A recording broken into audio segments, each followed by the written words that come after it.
Hi, my name is Steve Mass, and I'm the President and Chief Innovation Officer here at Delvinia. Many of you sent me a ton of questions related to the current situation we all face. So we thought, why not pull together some of the smartest and brightest marketing leaders to address these questions? We've started a new series, 3 Questions in 3 Minutes. You'll hear from CMOs and marketing leaders from some of the biggest brands.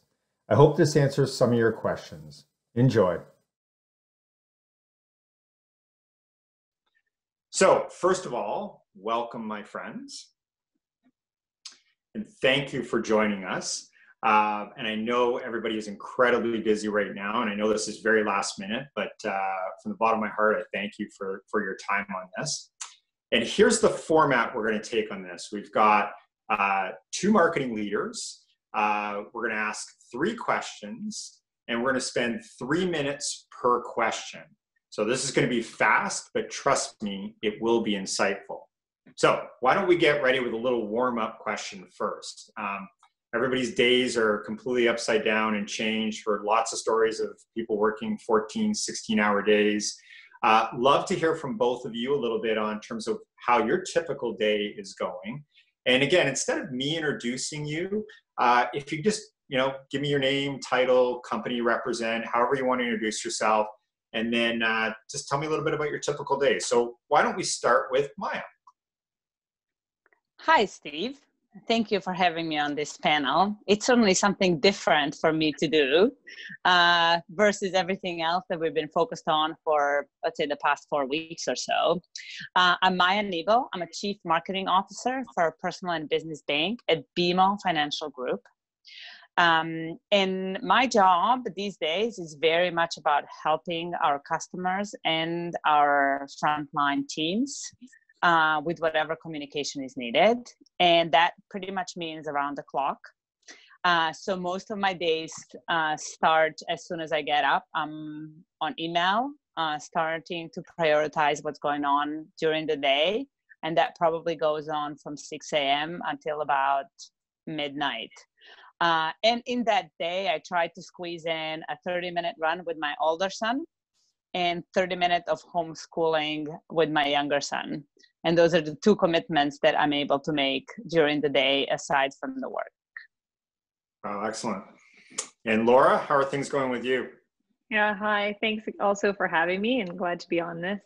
As I agree, it's kind of a change. I said I had to try to look nice for the first time in a while, so there's that. And so I'm Laura Pierce. I am the head of marketing for Twitter in Canada. So you can imagine it's been a pretty busy time for us at Twitter across the board. So I feel like I'm a production manager in my day. I spend my day making sure the various scenes of my life play out as planned. So kids need to eat. There's some tech support to get them on their various remote school things, which I'm trying to juggle. Then I have endless hangouts. And then, I yell a lot of instructions at my kids about not staring at a screen all day while I stare at a screen all day. So that's great. And like Maya, I've been trying to get out for a run every day. I've been making the kids ride their bikes while I run, which has had interesting results. And but there's a trampoline in our backyard. So there are some 10, 15-minute trampoline breaks that my son loves to get me on. So it's been a mix of things, but yeah, it's been busy. Perfect. Yeah, it's interesting. Every one of the different panels we've run regarding this and answering these questions, everybody has said that exercise is such an important component of this. I think there's kind of 2 camps. People are going to come out of this in fantastic shape or the worst shape of their life. I mean, I think it's going to be one or the other, right? So perfect. We're going to dig into these 3 questions now. And the first question, remember the clock is ticking, so we're going to try to take 3 minutes on each one of these questions. So the first question really relates to the changes in marketing and campaigns that are going on right now. So Gartner recently reported that 87% of brands are now delaying or canceling campaigns, which obviously makes perfect sense. We're seeing that across the board, obviously here in Canada and also in the US as well. So the question really becomes, and Maya, it's interesting, you kind of alluded to some of the things that your marketing team is doing, and Laura, you talked about, kind of becoming a production manager, but how is your marketing strategy adapted And how are your teams changing to really, or retooling to really deal with this? So why don't we start with you, Laura, on that question? Yeah, I think it's a really interesting time, and of course, a challenging time for all marketers. And at Twitter, we've been focused on kind of 4 key pillars around how we show up, both for consumers and for marketers, because we're doing both. But really, we're doing things that amplify stuff that either helps, informs, connects, or entertains. And those are our 4 pillars. And we're really looking at a lens, all of the activities that we're doing in that lens. So for instance, this Tuesday was hashtag World Health Day. And so led by our @Twitter handle, all of the Twitter handles across the world tweeted out their thanks to healthcare workers. We got some of our favorite VITs. VIT means very important tweeter. That's one of our fun vernaculars, to get out and ask healthcare workers to stand up and be counted and be thanked. So that was really around connection and just gratitude for the people on the front lines helping us every day. And then we're also trying to amplify the voices that matter in this crisis. So it's important to be following the right voices and listening. So we, in partnership with UNICEF, we created a custom emoji for hand washing, so that when you hashtag hand washing, that comes up and rewards the behavior. And then we've also seen some really interesting results, like Dr. Teresa Tam, who's the Chief Medical Health Officer. Her follower base has increased by over 800%. And we have lists on Twitter Canada of the important voices that you should be following. You'll see a module at the top of your timeline that also gives you updates on COVID. So really leaning in to try to do things in those 4 pillars: the helping, informing, entertaining, and connecting. Excellent. And Maya, I've seen a bunch of stories on Bank of Montreal in the news as well. There was a really interesting one, I think, in one of the marketing magazines, I think it was Strategy, where you had your head of HR talking a lot about what was going on, not just from an employee perspective, but from a customer perspective as well. So I thought that was a really interesting story as well. But why don't you talk a little bit about how you guys have adapted your marketing strategy and sort of retooled your teams? For sure. For us, BMO Financial Group has been around for 203 years. And in so many ways, we feel like this is the crisis of our generation of leaders. And there's been many other leaders before us that have played this role, that we have kind of history to go back and rely on and help guide us through this situation. We're grounded in our purpose. Our purpose is to boldly grow good in business and in life. And I think now more than ever, we're really leaning into that purpose, and it's our guiding North Star in both how we treat our customers, but also how we treat our employees and societies. The banks, and not just BMO, all of the banks in North America and our peer Canadian banks are really here now to support our societies and our customers, and really be here for the Canadians. So the marketing has really changed from any type of advertising to doing what it takes to support the customer, providing timely information. Google search volume has spiked by order of 5 or 6 to 10 times on a certain set of keywords for people asking for financial help and relief. So much of what we do is providing that type of information. And at the same time, helping our frontline staff to be able, so the more we can provide the information through marketing communication, that becomes a customer communication, the more they can really take on what's needed to have more complex conversations. At the same time, we're trying to educate the customers to really use online banking, digital banking, not expose themselves and our branch people to risk. So kind of just playing our role in this world and leaning into what the bank has always been. So I'm quite proud of where we are and what we do. Yeah, I love how you both mentioned purpose and how important it is by leading by the purpose. I think that this is the time that brands will be really remembered for what they do in this moment. And it really, really does matter for future. So I love that. And there's just so many examples out there of organizations that have retooled their business. Obviously, Dyson is one of the more sort of well-known ones. You hear a lot of people talk about how they created a ventilator in 2 weeks. But there's so many examples out there, the banks and how they are just getting frontline workers and supporting them in so many great ways. So that's fantastic. So that kind of leads me to my second question.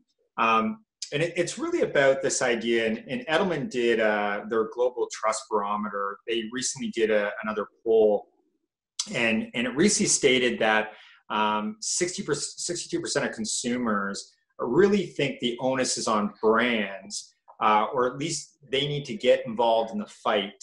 And in fact, they've even said that their country will not make it through this unless brands get involved and support this, right? So one of the questions kind of related to that I have is, obviously Twitter is a massive communication vehicle. Obviously BMO has an immense customer base as well, but I'd be curious how you're monitoring, reporting, and then reacting to consumers' behavior right now. I think that's fascinating how organizations are responding right now to that. So why don't we start with Maya on that question?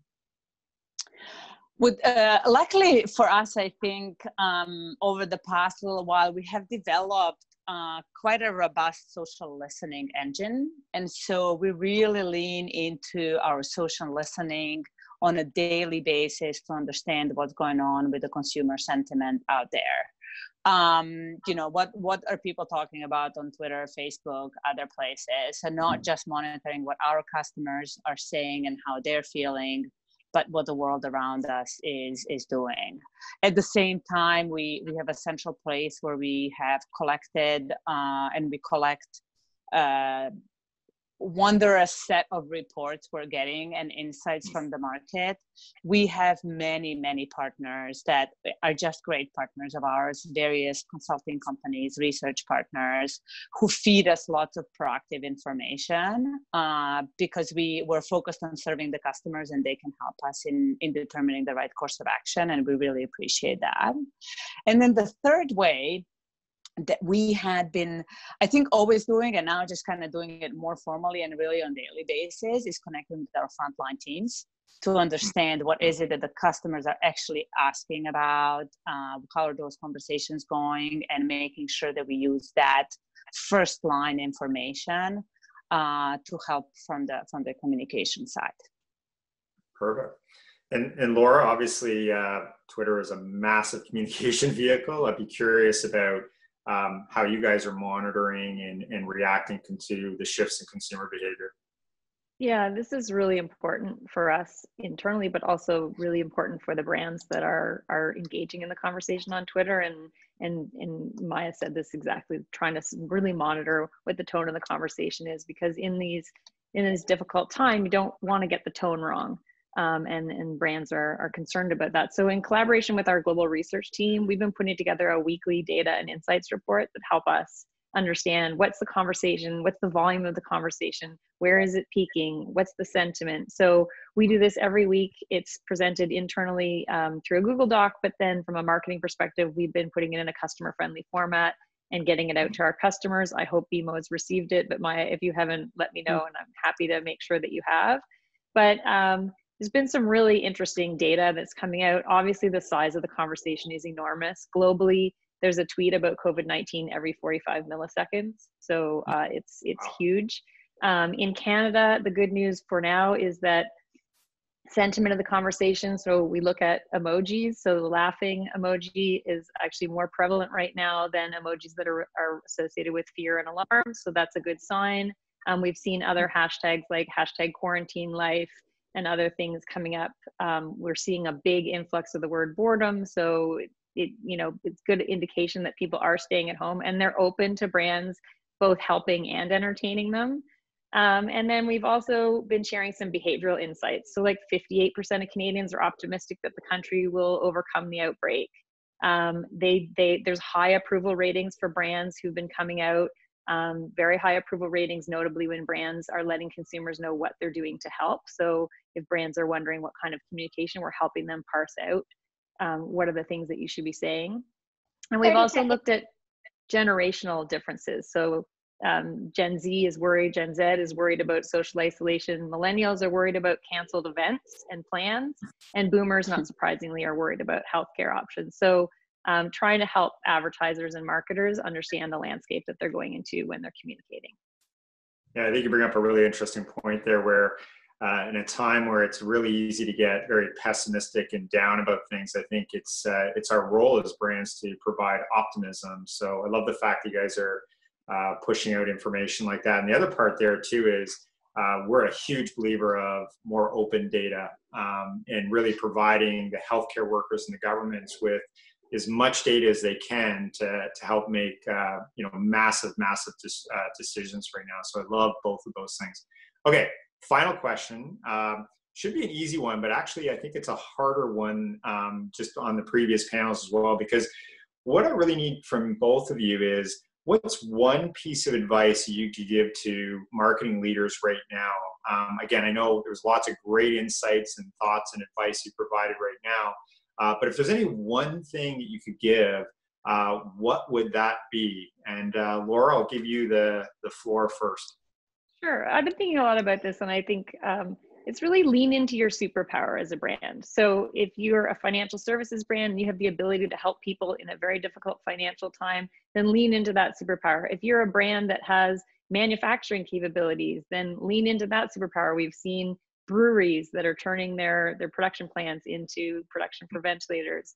If you're an entertainment brand, we see Netflix and all of the entertainment brands really leaning into that. So think about what your brand superpower is, and then lean into that and communicate aggressively. I think people are stopping advertising that feels like advertising, but I think it's important not to stop the things that are helping, that are creating conversation, that are letting people know how to leverage what you can provide as a brand. So that's my advice. I'm gonna send you a cape in the mail, or maybe after this is over, I won't send it in the mail. But I love the superhero thing. That's great. And Maya, you've got the last word. I guess it's a two-part answer. The first one is that we should remind ourselves that even in this situation, kind of some basics of marketing still hold true. And if you think about it, really knowing your customer and then telling them what you're going to do for them and then actually delivering on it, that kind of a recipe still works, and it works even more so today than ever. So, and then the other one is don't, in a big organization, like don't let a good process go to complete kind of array, right? Like we need to do things fast, but a good process still pays off. There's reasons why we do things in a certain way. So those kind of like basic things that you would approach your work every day, I think still hold true. And the other part, I think, of the advice is something my CEO said at one point of time, is that never let a crisis go to waste. And what that means is that there's so much to learn and there's so much to improve. When I see what BMO is able to do now in 3 days, that usually would take us 30 or 3 months, I'm impressed. I think as an organization, we're evolving and learning. And so I think that is kind of a challenge to all of us to find the good, to find the learning, and get better on the other side of this experience. Yeah, I love that. We've found this exact same thing as well, where we feel we've gotten more done in the last 2 weeks than we probably have gotten done in 6 months. And that's, I think it's amazing, to the point about a crisis or a global crisis, how you get very focused. You get very, very focused, right? So there's a lot of positive things out of this. So I want to thank you both from the bottom of my heart. I really appreciate your time. I know it's absolutely crazy out there. I know we've all got to run to more Zoom meetings, more WebEx meetings. So again, I really, really appreciate your time. We are recording this. We will provide this out free on our resource center as well. So again, this is just something we're trying to get back to the community and hopefully provide a little bit of advice to other marketing leaders that have a lot of questions as well. So thank you. Stay safe and stay well.